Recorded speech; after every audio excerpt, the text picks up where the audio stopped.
What's going on, everybody? Rich here. We're talking about some more Vendetta news and previews. We're going over the Vendetta overview today, but I do want to mention a couple of things that we missed from that video that they posted yesterday. They posted a longer version today, and they showed what Nasus does.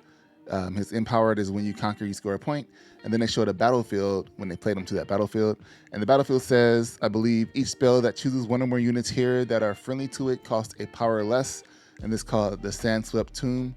So we did have some more information come out of that video, but right now let's go ahead and jump into the overview. So it says, welcome to Riftbound Vendetta Overview. Here you'll find key dates, new mechanics, collectible details, and product highlights as preview season rolls on.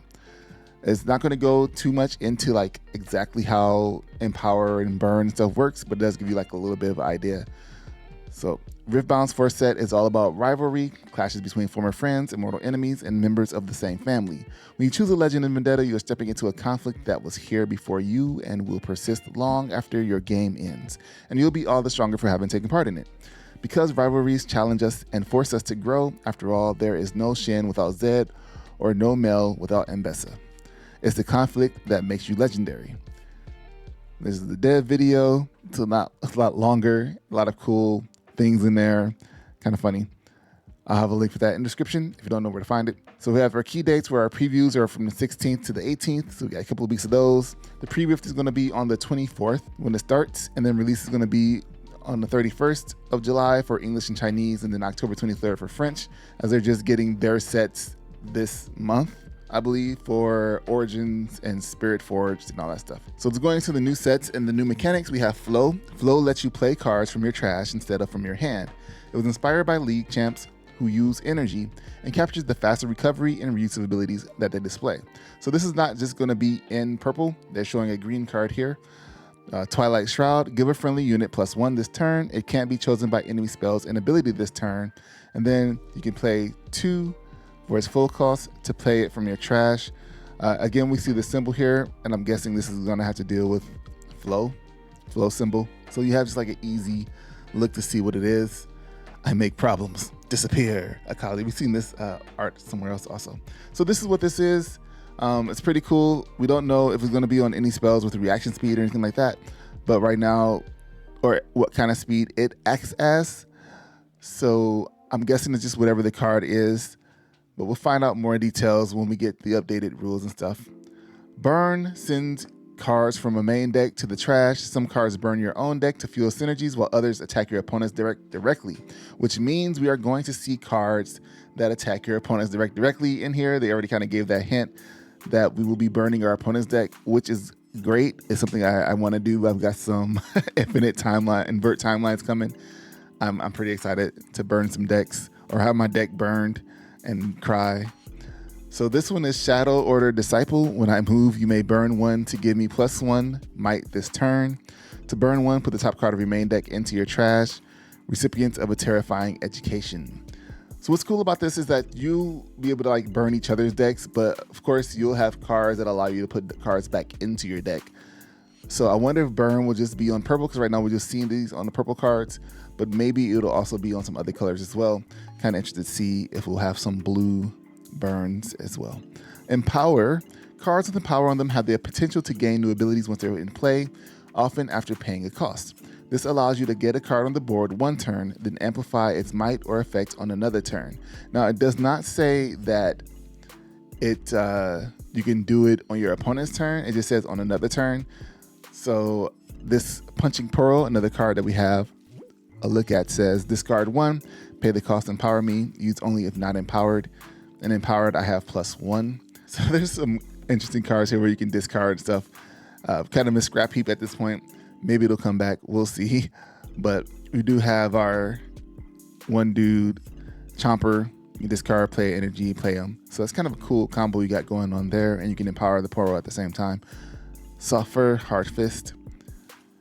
And then we have the battlefield, which also says empower cost of your units here costs 1 or energy or 1 power less. So it doesn't work on this Poro, unfortunately, because it's discarding 1 as the cost. But for like Akali and Nasus, those that have the higher cost, it will cost 1 energy or 1 power less. So that's pretty good, because the Akali was looking kind of expensive. But you have to be on that battlefield to to even get that to work. And then there's going to be a new type of unit, new types of cards, unit gear. So it says a new unit emerges in Vendetta unit gear. Cards like this little guy count as, you guessed it, both units and gear. And this one is called the Patched Pearl Bot. We have more bots for Rumble. When you play me, if you control 3 or more other gear, draw 1. So we seem like we're going to have like a higher gear deck. We probably see this also in my man Orn, who's a gear-based deck, and he's blue-green, so this will also fit in there. So it looks like they're trying to get us back to putting these gears back on the board. It could also work with, you know, those token gears like gold. So if you have 3 gold on the board, you can draw 1 as well. So if you're like a Renata player, this might work really well for you as well. Pretty interesting card there. Decrees, while not a new type of speed, decrees are a cycle of spells that are designed with domain rivalries in mind. Each domain has a decree that strikes hard against cards of its opposite domain color.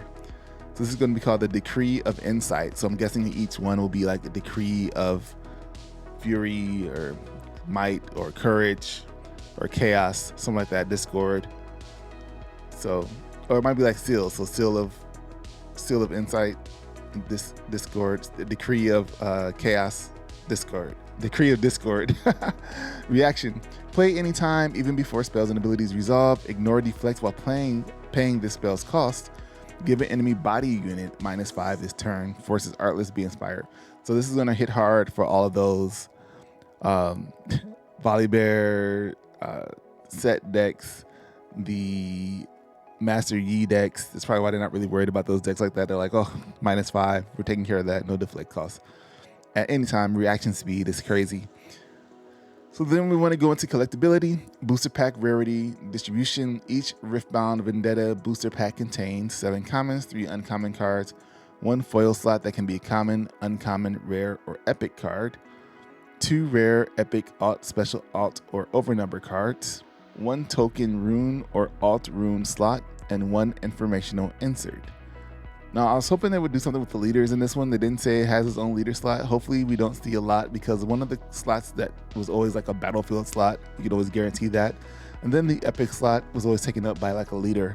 So hopefully we'll have some more information on what they plan to do with that in the future. If it's not in this set, hopefully next set, we'll have to see. So it says the Crystal Rose special number cards are distributed more similarly to base alt art cards and should not be seen as an overnumber. Pack content are randomized during manufacturing. Any stated appearance rates reflect averages across the print run and are not guarantees of appearance in booster packs or booster displays. So these are going to be the showcase treatments, talking about the Crystal Rose alt arts. One of the things they showcased, that we saw and somebody posted, was talking about the upcoming regional qualifier and how the mat is going to be a set mat. And people are thinking it's going to be the Crystal Rose alt set, which would be pretty cool, but we'll have to see. But here it says, when I attack or defend, give an enemy unit here -2 this turn to a minimum of 1 might. That's the blue Ari that we already have from Origins, and this is going to be an amazing card that a lot of people are going to want to get a hold of, and it's going to take up the same alt slots as your regular alt art. So it's not going to be like taking up any of those overnumbered slots that you would normally have for that. And so many boxes have so many overnumbers in them already, and then they have alt arts. So the Crystal Rose alt art appears as often as other alt arts cards in Vendetta Booster Pack. They have a special literally numbering because we are celebrating art from Wild Rift for these, and we reserve the overnumber designation for art which is created by Riftbound. Some people told me to try out Wild Rift. Tell me what's the difference between the two, between Wild Rift and League of Legends. Like, I thought it was like the same game, but let me know in the comments. Overnumbers in Vendetta, we have the 9 new legends in the set represented with their overnumbered variants, which can be found with an artist's signature as well. So the legends are going to be signature legends as well with overnumbers. And then in addition, we have 22 champion overnumbers representing the legendary rivalries from the League universe. These pieces are diptychs, allowing you to collect and show off your favorite pairings of friends, family, rivals, and enemies, or all of the above. So it's a pair. That means we have like 11 pairs, which is pretty interesting, pretty cool. It's a lot to collect there. If you're trying to really collect the master set for this, it's a lot going on. And it would suck to get like one and not have the other one. Because you have to go hunt for it so you can have both sets. You have to hope that it's not like one that's going to be like high priced. With Vendetta, some incredible new box art is sneaking on the shelves. Do you have the courage to grab one of these boxes featuring Akali, Mbessa, and Mel, leaving off Nasus and Renekton? They're right there. Like, why would you just like leave them off? New product showdown decks. Shin or Zed, whose blade is deadliest. Showdown decks give you 2 ready-to-play decks, making them an easy way to jump in with a friend, learn the matchup, or add new cards to your collection. Says check back later in previews for deck lists once the cards have been revealed. I think Shin, I don't know, Zed. I think Zed is going to be pretty fun. And I feel like we're going to see like a lot of those burn things happen with Zed as well. So it says the Vault returns, bringing players a storage box, 6 Vendetta boosters, and runes. I didn't get the last Vault. I couldn't find any at a decent price. So hopefully, I wish they put these in the drawing so we can at least get a chance to get one of those. But they did not. So that's unfortunate. Previous kits repeating how they were utilized for previous. These boxes contain 5 Vendetta boosters and a seeded pre-riff pack. You can see here's the pack, 5 boosters. Now apparently in this one we're gonna have all the legends, like each legend will be available in the Vendetta pre-riff kit instead of just like 5 of them. And then we have Riven here, who is a weapon master, and says when I attack, choose an enemy unit here, deal 2 to it for each equipment attached to me. So she might be something that appears inside a Zero deck or something. We'll see. We don't know how many weapons or whatever in this set. There are a lot overall in the game, so we'll have to see how that all works out. Oh, I could have scrolled down. There was something there. So there's that. There's also some more cards that they showcased. So we're not done yet, but wait, there's more. They did give us some more cards. There was a new Jace card that was previewed that we got to see. And we got to see its art, and its regular one is Jace, Brilliant Inventor. It's 6 energy, 1 power, 6 might. It says when you play me or the first time you play a non-unit gear each turn, or a non-token gear each turn, you may ready something besides me that's exhausted. So we have that card, and we have the art, and then we saw an art for Nasus, the green that we saw, which looks pretty cool. I have both of these up on the screen so you guys can check those out.